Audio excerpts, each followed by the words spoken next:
You debut against Mick Foley, you have pretty much the entire locker room turn against you in a Royal Rumble, babyface and heels alike. You feud with Hulk Hogan, you feud with Shawn Michaels, you take a Stone Cold Stunner, you cut promos on John Cena, and then you get shown the door by The Undertaker. I mean, were you at the time like, what is happening to me? Like, how am I here? Very surreal, very huge push, very quickly. Some ups and downs, obviously, along the way.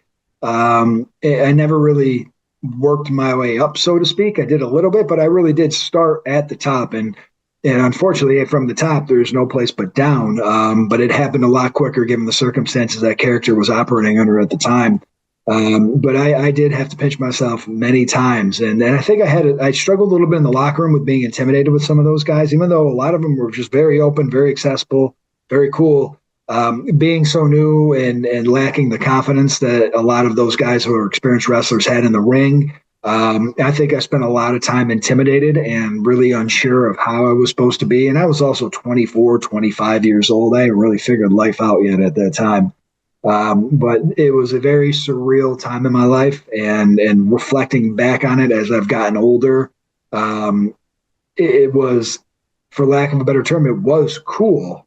A lot of work, a lot of sacrifice, but it's funny to think of how I would be now in a similar situation, given 20 years of experience and age and wisdom, hopefully. But I wouldn't change a thing. I mean, it is what it is. And I'm honestly just thankful and gracious that I was able to have that experience that I had.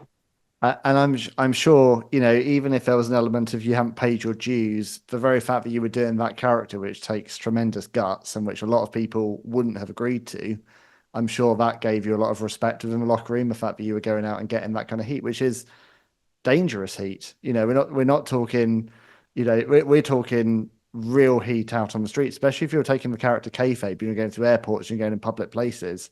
At that time, it took a lot of guts to what you and Sean did, I think, in the name of entertainment, to be honest, because wrestling doesn't occupy the same place as if you played that character in a film or in a TV series. There's something about wrestling where Mhm.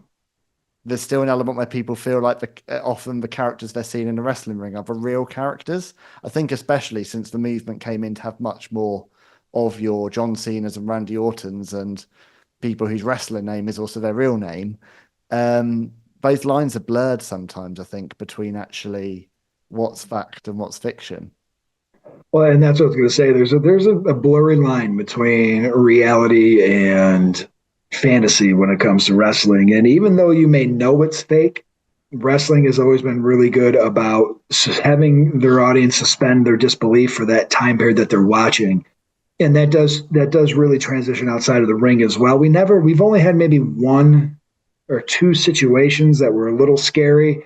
I know that any death threats or anything like that we had, they really kind of kept from us. And I never really felt like my life was in jeopardy or that I wasn't secure in what I was doing. But I would say even years and years and years later, when I started entering a different profession in a different field, which is education, a lot of people did have a hard time separating fact and fiction. And they had a hard time understanding that I was a kid at the time, Italian kid, playing a character, being really given direction as to where that character was going to go, and being in a position where I'm going to do the best I can, whether I agree with it or not. And I think that even many years later, there are still people that don't understand that that wasn't Marc Copani, that was Muhammad Hassan. And I speak about the character in third person just to emphasize the fact that that was a character. That was a fictional character that I had portrayed on a television program that involved physicality. I think maybe that's why the lines blur, because it is sports entertainment.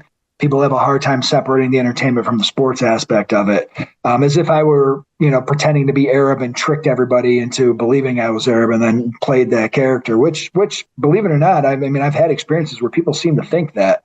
But it was a very courageous character. And it was a very truthful character, and it was a character, the Royal Rumble, like you mentioned, demonstrated that Muhammad Hassan had no friends. And that was a huge moment because that doesn't happen often in the wrestling world, where you see a character singled out by heels and villains, or heels and faces alike, and tossed out of the ring. So The character generated a lot of genuine heat inside and outside of the ring.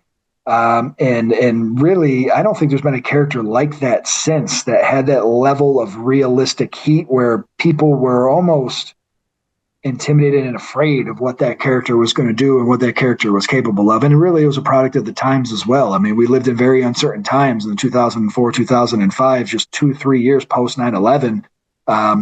There's a lot of anti-Arab sentiment within the entire country. And so for me to go out so publicly and say these things, you're right, it was genuine and almost scary heat at times.